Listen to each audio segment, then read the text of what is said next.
जय हिंद साथियों, नमस्कार। ओ लेवल M1R5 की कंप्लीट सिलेबस की इस सीरीज में आज आप पढ़ेंगे first chapter introduction to computer में इनपुट डिवाइस के बारे में। इनपुट डिवाइस आपके लिए काफ़ी इंपॉर्टेंट है। कीबोर्ड क्या होता है, इसका आविष्कार कब हुआ, कैसे वर्क करता है, फंक्शंस कीज क्या होती हैं, ट्रैक बॉल्स क्या हैं, माउस क्या है, जॉयस्टिक क्या है, स्कैनर क्या है, इन सभी चीज़ों के बारे में एक्सप्लेन करके मैं आपको समझाऊंगा। तो इनपुट डिवाइस आपके लिए काफ़ी इंपॉर्टेंट है, तो इस वीडियो को आप जरूर देखिएगा। प्रीवियस क्लासेस में मैंने generation of computer, classification of computer, history of computer and introduction to computer आपको समझाया था। अगर आपने उन क्लासेस को अटेंड नहीं किया है तो चैनल को विजिट कीजिए, वहां पर O level M1R5 complete syllabus की प्लेलिस्ट मिल जाएगी, वहां पर सारे वीडियोस आपको मिल जाएंगे। तो सीधी बात, नो बकवास, यही है अभय एक्सेल की class. Let's begin in this topic.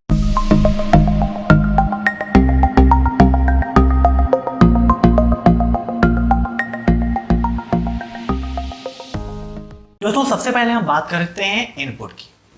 तो कंप्यूटर में जो भी डाटा या सूचना हमारे द्वारा प्रविष्ट किया जाता है उसे कहते हैं हम इनपुट। और जिस माध्यम से कंप्यूटर में हम डाटा या सूचना प्रविष्ट करते हैं उसे कहते हैं इनपुट डिवाइस। ठीक है, एग्जाम्पल के तौर पर देखें तो कीबोर्ड, माउस। कीबोर्ड आपका एक इनपुट डिवाइस है जिसका हिंदी में अर्थ कुंजी पटल होता है। नोट कर लीजिएगा, कीबोर्ड को हिंदी में हम कुंजी पटल कहते हैं। दोस्तों, जैसे आप लोग अपने बाल्स में मीन्स अपने हेयर्स में अलग अलग पैटर्न उपयोग करते रहते हैं, मीन्स अलग अलग हेयर स्टाइल का उपयोग करते हैं, वैसे ही जो कीबोर्ड आप उपयोग कर रहे हैं वह क्वेल्टी पैटर्न पर आधारित है। क्वेल्टी मतलब कैसे? QWERTY से कीबोर्ड की शुरुआत होती है अल्फाबेट्स की, इसीलिए इसको क्वेल्टी पैटर्न का कीबोर्ड कहा जाता है। तो यहाँ पर कुछ पॉइंट्स मैंने लिखे हैं। कीबोर्ड एक इनपुट डिवाइस है जिसका आविष्कार क्रिस्टोफर लैथम सोलैज ने किया था। ठीक है, एक साधारण कीबोर्ड में 104 से 107 कुंजियां होती हैं। कुंजियां मतलब कीज। ठीक है, अब कीबोर्ड का यूज क्या है? तो इसका मुख्य उपयोग है टेक्स्ट लिखने में। ठीक है, टेक्स्ट लिखने के लिए इसका उपयोग किया जाता है। इसके अलावा माउस की तरह भी हम इसका उपयोग कर सकते हैं। माउस की तरह हम इसका उपयोग कर सकते हैं मीन्स ये नहीं कि इसको हम माउस बना देंगे, रहेगा कीबोर्ड ही, लेकिन इन कुंजियों से माउस का काम भी हम कर सकते हैं। अब कीबोर्ड की कुंजियों को उनके कार्यों के आधार पर 6 भागों में बांटा गया है। आप सभी जानते हैं कि कंप्यूटर में बहुत सारी चीजें उनके कार्य और आकार के आधार पर बांटी गई हैं। तो वैसे ही कार्यों के आधार पर 6 भागों में बांटा गया है। फंक्शन की, टाइपिंग की, कंट्रोल की, नेविगेशन की, इंडिकेटर लाइट्स और न्यूमेरिक कीपैड। दोस्तों, आप कीबोर्ड में देखते होंगे कि 3 बल्ब लगे होते हैं।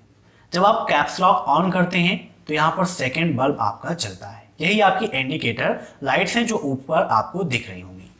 ऐसे ही नम लॉक प्रेस करते हैं तो पहला बल्ब चलता है, और अगर आप स्क्रॉल लॉक प्रेस करते हैं, स्क्रॉल लॉक की बटन यहाँ पे होती है, तो उससे थर्ड लाइट आपकी जलती है। इसके अलावा यहाँ पर आप देखते हैं एस्केप, कंट्रोल, विंडो, आल्ट। इसके अलावा इधर आप देखें मीनूज की, है ना, पुश बैक की और प्रिंट स्क्रीन की, ये आपकी कहलाती है कंट्रोल कीज, जिसका उपयोग हम कंट्रोल करने के लिए करते हैं या किसी निश्चित कार्य को करने के लिए करते हैं। ठीक है, तो कीबोर्ड आपको समझ में आ गया पूरा, कीबोर्ड क्या है और कैसे काम करता है। अब बात करते हैं माउस की। यहां पर माउस का फिगर आप देख रहे हैं, जहां पर ये आपका है इधर लेफ्ट क्लिक, ये आपका राइट क्लिक, ये आपका केबल है, और ये क्या है? आपका व्हील है, मीन्स स्क्रॉल करने के लिए पेज में अप और डाउन। जैसे अभी हम अप डाउन कर रहे हैं तो ये क्या है? स्क्रॉलिंग है। ठीक है, अब यहां पर माउस के बारे में देख लेते हैं। तो माउस एक इनपुट डिवाइस है जिसे पॉइंटिंग डिवाइस भी कहा जाता है। क्वेश्चन में पूछा जाता है कि क्या माउस एक पॉइंटिंग डिवाइस है? जी हाँ, बिल्कुल सही है। माउस का आविष्कार किसने किया? तो डॉक्टर डगलस एंजलबर्ट ने। क्वेश्चन पूछा जाता है काफी बार, CCC में भी पूछा गया है कि माउस का आविष्कार किसने किया था? तो डॉक्टर डगलस एंजलबर्ट ने किया था। कब किया था? 1964 में किया था। माउस में ग्राफिकल यूजर इंटरफेस का प्रयोग किया गया। अब एक क्वेश्चन यहां से बन जाता है कि माउस में किसका प्रयोग किया गया? तो ग्राफिकल यूजर इंटरफेस अर्थात GUI का प्रयोग किया गया। GUI का फुल फॉर्म क्या होता है? यह भी एग्जाम में काफी पूछा जाता है। माउस को कंप्यूटर मदरबोर्ड पर बने PS2 पोर्ट या USB पोर्ट से भी जोड़ा जाता है। SSC एग्जाम और अदर एग्जाम में भी पूछा जाता है कि माउस को कंप्यूटर पर बने किस पोर्ट से जोड़ते हैं या माउस को किस पोर्ट के द्वारा कनेक्ट किया जाता है। तो PS2 पोर्ट या फिर USB पोर्ट से माउस को कनेक्ट किया जाता है। दोनों आपके लिए इंपॉर्टेंट है, इसे आप नोट कर लीजिएगा। माउस का काम क्या है, तो इसकी सहायता से कंप्यूटर स्क्रीन पर हम किसी ऑब्जेक्ट को एक स्थान से दूसरे स्थान पर ले जा सकते हैं या उससे संबंधित कोई ऑप्शंस हमें ओपन करने हैं तो वह काम कर सकते हैं। अब माउस में 3 बटन होती हैं। क्वेश्चन भी आता है कि माउस में कितनी बटन होती हैं। 3 बटन होती हैं। कौन कौन सी?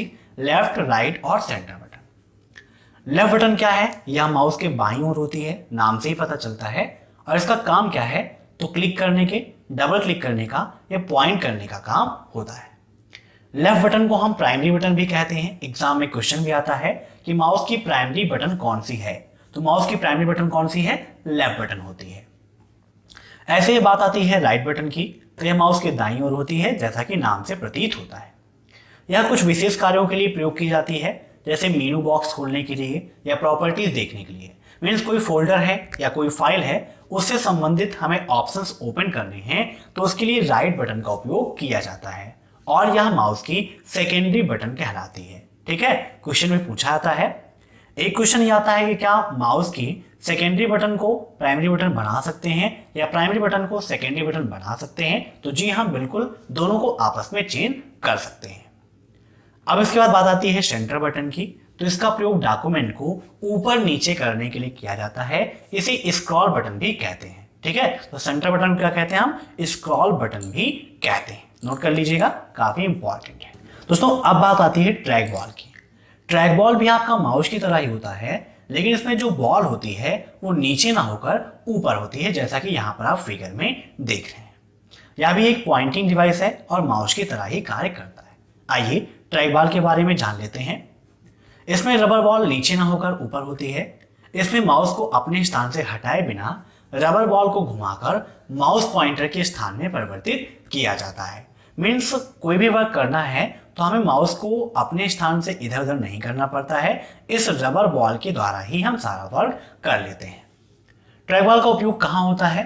तो लैपटॉप कंप्यूटर में माउस के स्थान पर इसका उपयोग किया जाता है। नेक्स्ट है जॉयस्टिक।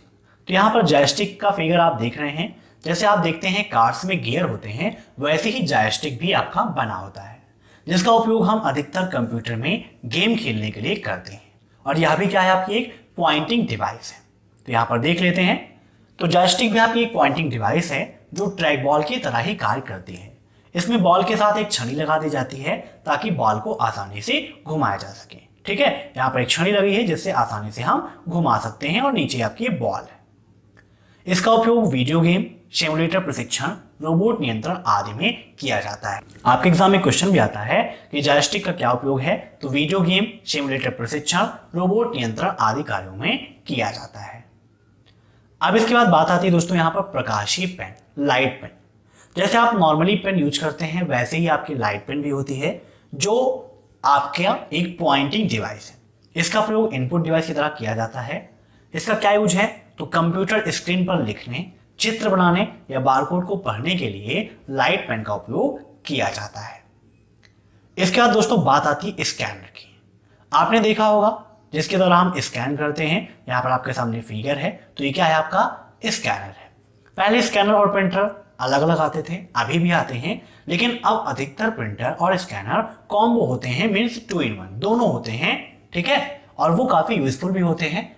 ऐसे में क्या है कि हमें स्कैनर और प्रिंटर अलग अलग परचेज करना पड़ता है, अलग अलग यूज करना पड़ता है, लेकिन उसमें क्या है कि एक साथ दोनों कंबाइंड होते हैं, तो आसानी से हम दोनों का उपयोग कर सकते हैं।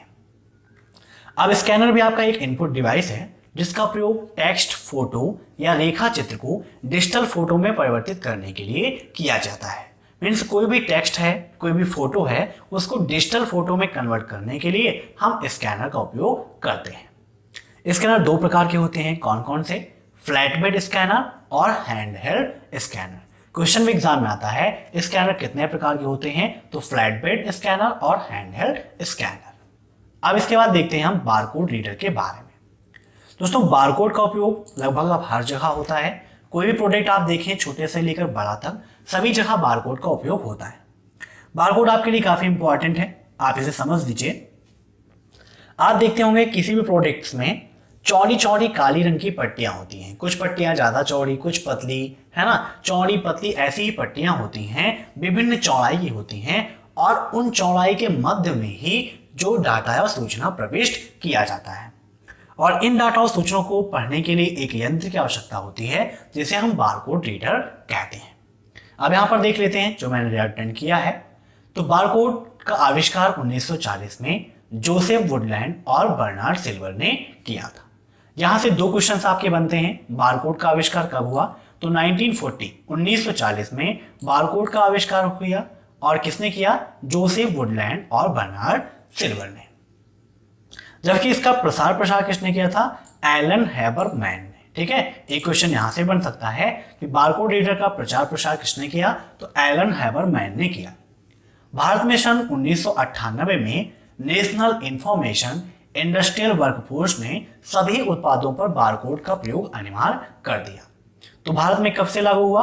1998 में। और किस कंपनी ने किया था? नेशनल इंफॉर्मेशन इंडस्ट्रियल वर्कफोर्स ने सभी उत्पादों पर बारकोड का प्रयोग अनिवार्य कर दिया था। कब से? 1998। जैसा कि मैंने आपको बताया था कि बारकोड विभिन्न चौड़ाई की ऊर्ध्वाधर काली पट्टियां होती हैं, और उनकी चौड़ाई और दो पट्टियों के बीच की दूरी के हिसाब से उसमें सूचनाएं निहित रहती हैं, और इन सूचनाओं को बारकोड रीडर की सहायता से कंप्यूटर में डालकर उत्पाद और वस्तु के प्रकार आदि का पता लगाया जा सकता है। जहां पर आप देख सकते हैं ये आपका बारकोड है और ये आपका बारकोड रीडर है जिसके द्वारा बारकोड को स्कैन किया जा रहा है। ठीक है, जिनके बारे में जो भी पॉइंट्स मैं आपको बताए हैं ये सभी पॉइंट्स आपके लिए इंपॉर्टेंट हैं, और इससे बाहर से कुछ भी आपके एग्जाम में नहीं पूछा जाता है, तो वीडियो को आप लाइक जरूर करिएगा। तो आज की क्लास में बस इतना ही। मैं आशा करता हूं कि आपको यह क्लास पसंद आई होगी। अगर आपको यह क्लास पसंद आई है तो वीडियो को लाइक जरूर करिएगा। साथ ही साथ चैनल पर नए हैं तो चैनल को सब्सक्राइब करके बेल आइकन को प्रेस कर लीजिए, ताकि टाइम टू टाइम आपको ये सब कुछ मिलता रहे जो भी चैनल पर अपडेट होता है। इसके साथ अगर आप M2 R5 की तैयारी कर रहे हैं तो उसके लिए हमारा दूसरा चैनल है प्रोग्रामिंग ट्यूटोरियल, जिसकी लिंक मैंने वीडियो के नीचे दे रखी है। वहां पर HTML, जावा इन सभी की क्लासेस आपके लिए अवेलेबल हैं, तो वहां से आप देखिए और M2 R5 की आसानी से तैयारी कर लीजिए। Thanks for watching my video. फिर मिलते हैं नेक्स्ट क्लास में कल शाम को 8 बजे। तब तक के लिए बाय।